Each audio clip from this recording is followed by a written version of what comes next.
Mesdames et messieurs, bienvenue dans ce journal de ce samedi 15 mars 2014. Les représentants des antennes préfectorales et communales de la Chambre de commerce de l'industrie et d'artisanat dans les urnes de dimanche, le ministre de tutelle en appelle au bon déroulement du scrutin. Sport, le cyclisme est peu pratiqué en Guinée. Le centre d'écoute des conseils d'orientation des jeunes s'active à faire renaître cette discipline. Voilà pour les titres. Bonsoir à tous. Le ministre des Transports, ex-directeur général du port, visite le port autonome de Conakry. Aliou Diallo a pu s'enquérir du niveau d'avancement des travaux d'extension du terminal à conteneurs construit pour désengorger la plateforme portuaire et positionner le terminal de Conakry comme quai de transit pour les pays voisins sous littoral. Fodé Camara nous signe ce reportage. Pour réduire le temps de passage des navires au port autonome de Conakry, la première phase de l'extension du terminal à conteneurs a permis de gagner 5 hectares sur la mer. Aujourd'hui, 3 ans après le 11 mars 2011, date de la signature du contrat de concession avec le groupe Bolloré, les travaux de la deuxième phase d'extension du terminal vont bon train. Aujourd'hui, si ce terminal est réalisé, ça sera un plus pour le port. Parce que l'objectif du port aujourd'hui, c'est de conquérir le marché des pays enclavés comme le Mali. Ces travaux consistent à poser 1390 blocs de 100 tonnes pour prolonger le quai en eau profonde à une longueur de 380 mètres avec la réalisation d'une nouvelle plateforme de stockage de 12 hectares. Le niveau des travaux d'avancement est d'environ 70%. Donc on a bon espoir de finir dans les délais. L'ensemble des blocs béton a été réalisé à ce jour. Donc aujourd'hui on est en train de les poser. On a posé peut-être 60% à ce jour. Pour la compétitivité du port autonome, l'une des priorités est liée à la rapidité et la fiabilité du scanner. Un outil qui s'adapte au rythme du trafic portuaire et permet d'engranger des recettes. Une autre priorité du ministre des Transports, ex-directeur général du port, la lutte contre la congestion portuaire. Le port, ce n'est pas fait pour devenir une entrave, c'est fait pour que la marchandise arrive, elle sorte, qu'elle arrive là où elle doit aller et que le consommateur final, il l'ait à un coût de revient qui soit supportable par rapport au niveau, au niveau de revenus que nous avons. La deuxième phase des travaux d'extension du terminal à conteneurs va permettre au port autonome de Conakry d'accueillir des navires de grande capacité, de réorganiser le stockage et d'augmenter les recettes. Pour accompagner cette dynamique de réduction du coût de passage des navires, une procédure est enclenchée par la Direction générale et le gouvernement pour la réalisation du projet d'aménagement de la zone Est avec un consortium marocain. Restons au port autonome de Conakry où 7000 cartons de poissons ont été débarqués par la société Sabo Inter en partenariat avec le ministère de la Pêche et de l'Aquaculture. Cette opération consiste à approvisionner les différents marchés de la capitale en produits halieutiques en vue d'alléger le panier de la ménagère. Mawa Sangaré. Ce sont 7000 cartons de poissons qui viennent d'être débarqués au port autonome de Conakry. C'est une action du ministère de la Pêche et de l'Aquaculture en partenariat avec la société Sabo Inter. J'ai 7000 cartons. C'est pas Conakry seulement qui va manger. D'après ça, il y a des gens de Cancan qui sont là. Chéri Poulet, Sidiri, tout ça, tout le monde est là, Labé, tout le monde est là. L'objectif de cette opération est d'approvisionner les marchés guinéens en produits halieutiques. C'est pourquoi le ministère de la Pêche et de l'Aquaculture demande l'implication de tous dans la gestion de cette denrée afin de soulager le panier de la ménagère. Ces derniers temps, on a enregistré une crise de poissons. Et pour pallier à cette crise de poissons, les sociétés comme Kanji Pêche et aujourd'hui Sabo Inter, nous profitons pour lancer encore un appel à tous les armateurs pour qu'ils puissent, chacun puisse faire en sorte que la crise puisse finir complètement et à Conakry et à l'intérieur du pays. Le ministère de la Pêche et de l'Aquaculture compte mettre les bouchées doubles pour mettre le poisson à la portée de tous. Demain dimanche seront élus les dirigeants des antennes préfectorales et communales de la Chambre du commerce, de l'industrie et d'artisanat, un processus qui devrait déboucher dans quelques mois sur l'élection du président du Bureau national pour une parfaite organisation de ce scrutin. Nous vous invitons à suivre la déclaration du ministre du Commerce commentée par Habib Diama. Depuis 2005, la Chambre de commerce, d'industrie et d'artisanat de Guinée est dirigée par un comité transitoire. Pour mettre fin à sa longue léthargie, le gouvernement entend renouveler les organes dirigeants de cette instance qui se veut représentative de tous les opérateurs économiques. Les antennes préfectorales et communales sont les premiers sièges à pourvoir ce dimanche. Ces élections ne sont ni politiques, ni religieuses, ni ethniques. Elles sont purement économiques et visent à donner à notre pays une institution émanant du secteur privé et qui sera capable de le représenter, de promouvoir ses intérêts et de nouer avec les investisseurs étrangers des partenariats féconds dans l'intérêt du peuple de Guinée. Dans la foulée, plusieurs candidats tentent de se mettre à jour. Le respect des règles du jeu étant le mot d'ordre de ce scrutin ouvert à tous les opérateurs économiques du pays.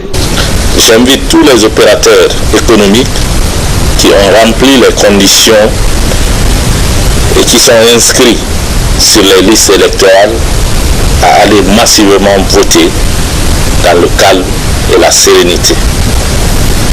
Pour les candidats de leur choix, je compte également sur l'engagement et l'esprit civique des uns et des autres et demande aux agents électoraux de faire montre d'un dévouement et d'une transparence sans faille. Le gouvernement dit toute sa neutralité dans ce scrutin. Face à l'enjeu, invite est faite aux autorités préfectorales et communales d'assurer le bon déroulement de cette journée sur toute l'étendue du territoire national. L'actualité, c'est aussi l'arrestation du présumé assassin de André Mamadi Koné, tué le mercredi dernier à Nongo. Sékou Dafé a été arrêté par la brigade de recherche de la gendarmerie de Kipé et déféré par le tribunal de première instance de Dixine. Amadou Touré pour plus d'explications. Le présumé assassin de Mohamed André Koné est arrêté par la brigade de recherche de la gendarmerie de Kipé. Sékou Dafé est un bénévole se faisant passer pour un volontaire gendarme. Le présumé assassin se trouve actuellement à la sûreté de Conakry. Sékou Dafé, ici présent, qui se trouvait habillé en uniforme de la gendarmerie nationale, a mortellement blessé M. André Mamadi Koné à la poitrine à l'aide d'une arme blanche, lequel a rendu l'âme quelques heures après l'incident. Aussitôt informé, le recommandement de la gendarmerie nationale, direction de la justice militaire, a instruit la brigade de recherche de Matam pour interpeller, auditionner et déférer M. Sékou Dafé. La victime André Mohamed Koné était un mécanicien domicilié à Lambagny dans la commune de Ratouma. Le crime a eu lieu dans la nuit de mardi à mercredi dernier. Le parquet près le tribunal de première instance de Dixine, en cette douloureuse occasion, s'incline devant la dépouille mortelle de feu André Mamadi Koné et rassure les victimes ainsi que les populations de notre pays que la justice sera faite. Dans les jours à venir, Sékou Dafé sera conduit devant un tribunal pour établir ou non les preuves de sa culpabilité. Il a été déféré à la maison centrale depuis son arrestation, alors que André Mohamed Dafé, la victime, regagne sa dernière demeure demain, dimanche. Autre chose, la 8e et 9e promotion des officiers de police judiciaire ont achevé leur stage de formation à l'École nationale de la gendarmerie de Sonfonia, tout comme la première promotion des techniciens en analyse criminelle. La cérémonie de remise de diplôme a été présidée par le ministre délégué à la Défense nationale. Sergent Alassane Diaby est notre correspondant de la presse militaire. Ces gendarmes ont appris les cours sur la procédure pénale, de recherche des infractions, la technique d'audition et l'intervention sur une scène de crime, ce qui fait de ces gendarmes des officiers de police judiciaire. Une formation assurée conjointement par les instructeurs guinéens et français. Après avoir créé puis développé des brigades de recherche, unités dédiées exclusivement à l'exercice de la police judiciaire, les efforts se portent désormais sur les unités territoriales qui doivent aujourd'hui constituer l'ossature de la gendarmerie territoriale. Comme ces officiers de police judiciaire, 14 techniciens en analyse criminelle reçoivent leur diplôme après environ un mois de formation.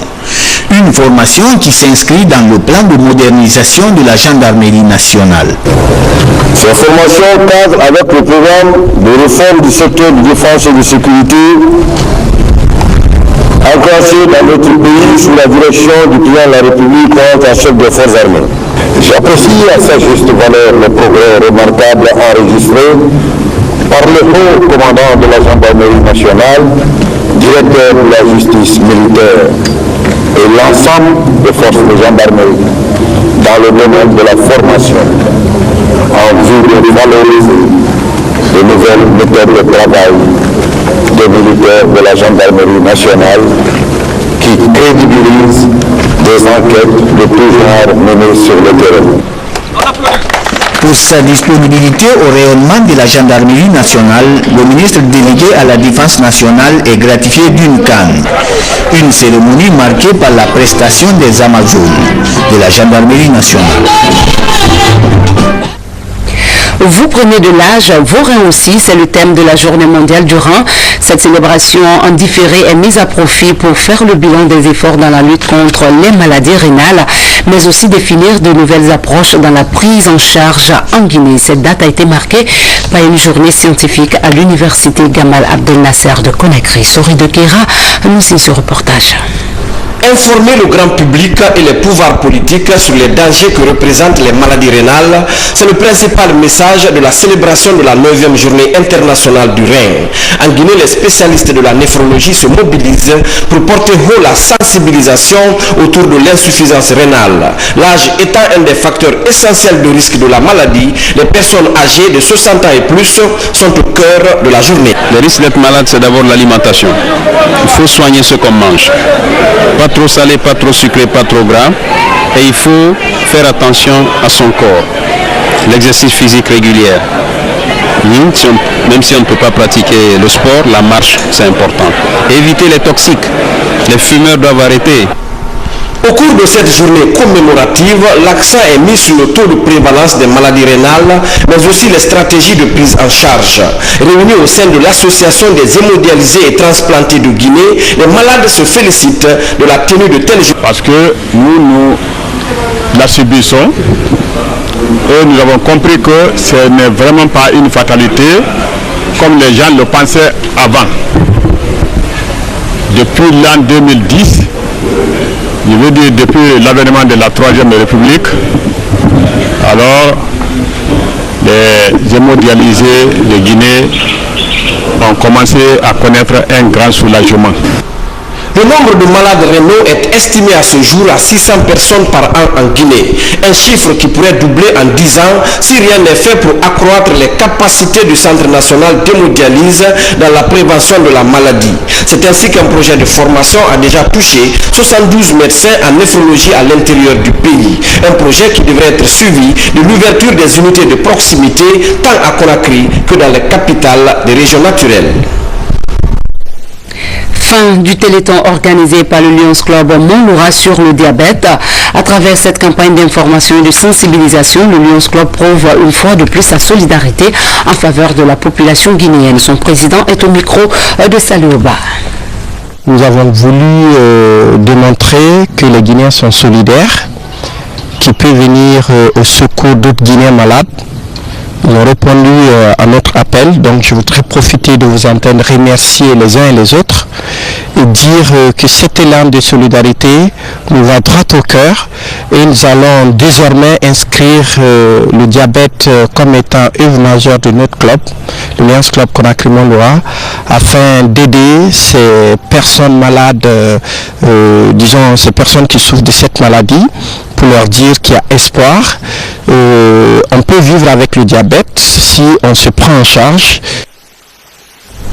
Parlons de la problématique des infrastructures de transport minier en Guinée. Le sujet est une préoccupation pour le gouvernement. C'est pourquoi le ministère en charge des mines et de la géologie, en collaboration avec la Banque mondiale, a présenté le rapport final du chemin directeur des infrastructures de transport liées à ce secteur de croissance économique. Alpha Kabine Koulibaly, reportage.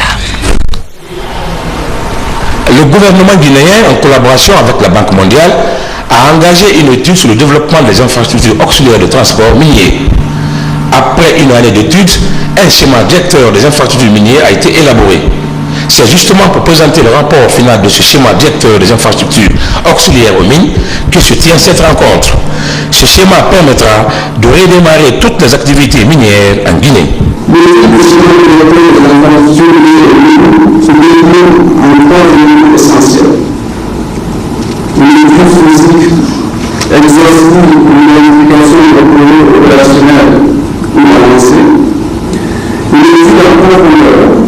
Sur la pertinence économique de la mutualisation des infrastructures. Et troisièmement, une suivi de l'opposition sur l'amélioration du cadre institutionnel afin de le rendre plus favorable au développement, à l'encadrement et à la mutualisation. Le ministre d'État des Mines et de la Géologie a félicité les partenaires qui ont accompagné le gouvernement dans la mise en œuvre du schéma directeur des infrastructures de transport liées aux mines. On en vient à la validation de la mise en œuvre de l'initiative pour la transparence dans les industries extractives. Le comité de pilotage était en tournée dans les zones minières du pays. Objectif, présenter le rapport portant sur le flux des paiements effectués par les sociétés minières et le flux des revenus perçus par les administrations publiques pour l'exercice 2011-2012. Algassi Mouba. Les responsables du comité de pilotage de l'initiative pour la transparence dans les industries extractives ITIE-Guinée rencontrent les populations des zones minières. Objectif, publier les paiements effectués par les entreprises extractives et les revenus perçus par les administrations publiques pour les exercices 2011 et 2012. Il s'agit de faire en sorte que toutes les populations soient informées de la manne financière tirée de l'exploitation minière au cours de ces 2 années. La rencontre a aussi permis de présenter le rapport de réconciliation ITIE-Guinée. Des échanges sur la pérennisation des acquis du projet étaient aussi au menu des discussions pendant que les populations des zones touchées par ce projet saluent cette démarche du comité de pilotage de l'ITIE. Nous avons su ce que ça ne vient pas. Donc c'est des occasions que nous aimons, que ça se répète, que ça soit continu, parce que vraiment ça nous ouvre l'esprit. Les préfets de ces différentes préfectures minières ont chacun salué l'initiative de la délégation qui vise à favoriser la transparence dans la gestion des revenus miniers en faveur des citoyens. Ils se sont aussi engagés à transmettre ces informations aux populations de leur juridiction. La cérémonie funèbre du général de brigade à la retraite Mamadou Baldé Angers, premier matricule de l'armée guinéenne, a eu lieu au camp Almami Samori Touré où un dernier hommage lui a été rendu en présence des autorités militaires. Lieutenant Zézé Camara. Le général de brigade Mamadou Baldé NG n'est plus. Il a tiré sa révérence hier jeudi à l'hôpital d'Onka des suites de longues maladies. Le général Mamadou Baldé est né en 1939 à Tioro, dans la préfecture de Dalaba. Il a été incorporé dans l'armée guinéenne en 1959 comme engagé volontaire pour 5 ans. Après avoir gravé tous les échelons, il a été promu au grade de général de brigade en 2010, dernier grade obtenu avant sa disparition. Aujourd'hui, il laisse derrière lui 14 enfants et 2 veuves. En cette douloureuse circonstance, l'armée guinéenne et ses parents et amis ont tenu à lui rendre un hommage mérité, sachant bien qu'il fut le premier matriculé de cette grande armée. Il a loyalement servi avec abnégation. Je retiens de Mamadou Baldé un camarade d'un commerce agréable. Il était mon puîné, donc mon jeune frère. Il savait respecter ses aînés et il était très plaisantin. Il était plein d'anecdotes et beaucoup d'humour. Nous avons passé un séjour agréable. J'ai passé un séjour agréable en sa compagnie à l'école des officiers. Le peu qu'il a pu faire pour la Guinée et peu par rapport à ce qu'il pouvait faire pour la Guinée. Et nous rendrons compte à la famille. Merci. Cette cérémonie funèbre a été organisée au camp Almami Samori Touré en présence des autorités militaires et tous les honneurs lui ont été rendus. Le général de brigade Mamadou Baldé, de par son courage, son dynamisme et sa volonté de servir sa patrie, a participé avec efficacité aux différents champs de bataille de lutte de libération du continent africain, notamment au Congo-Brazzaville. Kindia, la ville des agrumes, vient d'abriter les travaux du comité de pilotage de la coopération décentralisée autour des projets eau, hygiène, assainissement. La rencontre a permis de passer en revue les projets des 4 villes partenaires. C'était en présence de notre reporter Ibrahima Keita. S'il est incontestable que la politique de décentralisation est un passage d'or pour un développement durable, il faut toutefois reconnaître que sa mise en œuvre nécessite des stratégies et approches. Cette démarche, la commune urbaine de Kindia l'a comprise. En effet, depuis quelques années, cette commune développe une politique de coopération décentralisée. Cette coopération regroupe la ville de Tiang au Cameroun, Amaga, association des maires de la Grande Anse en Haïti, Nantes Métropole en France et Kindia en Guinée. On s'est dit pourquoi pas faire une coopération quadripartite. France, Haïti, Cameroun, Guinée. Une initiative qui a vu naître le programme TANK, un programme qui développe dans les 4 villes des projets eau, hygiène et assainissement. C'est justement pour jeter un regard sur l'exécution de ces différents projets que ce comité de pilotage s'est tenu ici à Kindia. Ainsi, après la présentation de chacune des collectivités, la rencontre a apprécié les activités réalisées et touché les difficultés. C'est-à-dire continuer de manière pérenne à assurer une eau de qualité en mettant en place des systèmes pour que les déchets puissent être ramassés, évacués, recyclés. L'accompagnement des partenaires de terrain a permis à ces villes, à l'image de Kindia, de faire des progrès allant dans le sens de l'amélioration des conditions de vie des collectivités. Puis conférence débat à l'université Nongo Conakry par les étudiants sur la problématique de l'accès à l'emploi des diplômés de l'enseignement supérieur. Cette rencontre importante pour ces étudiants a mobilisé plusieurs d'entre eux et des encadreurs. Le point avec Moussa Komara. En fin de cycle universitaire, les étudiants pensent à l'emploi. Sur le marché du travail, la compétition est rude. À l'université Nongo Conakry, ces futurs diplômés échangent sur les stratégies à éviter le chômage et l'emploi précaire. Aujourd'hui, c'est vrai qu'on est en train de former, mais il faut aussi qu'on y pense à la qualité de l'emploi. C'est extrêmement important. C'est-à-dire qu'il faut vraiment que l'État et les institutions privées et publiques se donnent les mains pour qu'on puisse vraiment remédier à ça. Pour le conférencier, le chômage des jeunes est un problème mondial. En 2013, 2 millions de jeunes étaient à la recherche d'un premier emploi à travers le monde. Pour la Guinée, les chiffres montrent que le phénomène touche 62% des étudiants diplômés des universités. L'inadéquation entre la formation et le marché du travail est indexée. Le taux tombe à 42% au niveau de l'enseignement technique. Pour un pays en développement, les filières professionnelles offrent plus de garanties à l'emploi. Il ne peut pas y avoir de solution sectorielle ponctuelle. Alors il faut jouer sur tous les tableaux. Il faut améliorer l'environnement économique du pays. Il faut qu'il y ait des mesures incitatives pour attirer des investisseurs en Guinée. Il faut aussi naturellement améliorer la planification familiale pour réduire le taux de natalité que nous avons dans le pays. Il faut, à mon avis, développer l'enseignement technique et professionnel, diminuer, réorienter les allocations financières de l'État vers des secteurs porteurs de croissance dans le système de formation. Les étudiants, inquiétés par le chômage, semblent être désormais outillés pour surmonter toutes les difficultés qui l'entourent. J'ai su réellement quels sont les problèmes de l'emploi et les solutions. Ce que je dois faire, c'est suivre réellement les conseils qu'il nous a évoqués ici pour accéder à l'emploi. En attendant la mise en place d'une politique forte d'insertion des jeunes, certains diplômés exercent déjà dans l'informel afin de subvenir à leurs besoins primaires. À la page sport, le cyclisme, le Tour de la Baie vient de se tenir sur une distance de 17 km avec une quarantaine de participants. Le but est de redynamiser cette discipline. L'initiative est du Centre d'écoute des conseils d'orientation jeunes. Mamadou Alpha Baldé. Dans la cité de Karamoko Alpha Moulabé, le football n'est plus le seul sport pratiqué dans cette préfecture. Pour l'une des rares fois, le Tour de la Baie version cyclisme est en marche.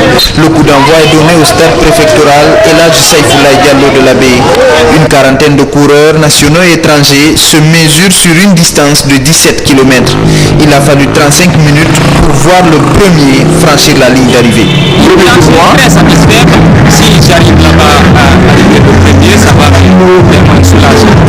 J'étais deuxième, je suis très content, c'est un bel jour et je suis content aussi que les personnes devant moi, le garçon qui était devant moi, il a quitté la route un peu, donc j'ai été capable de les passer et maintenant j'ai été le deuxième.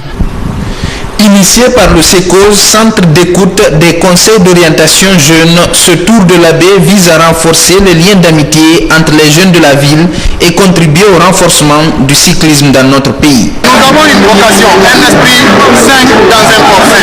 Or, le sport en est un élément qui peut vraiment donner cela. Alors, en réunion du SECOS, on a pensé qu'il faut ramener ce sport-là. On a donné point de départ.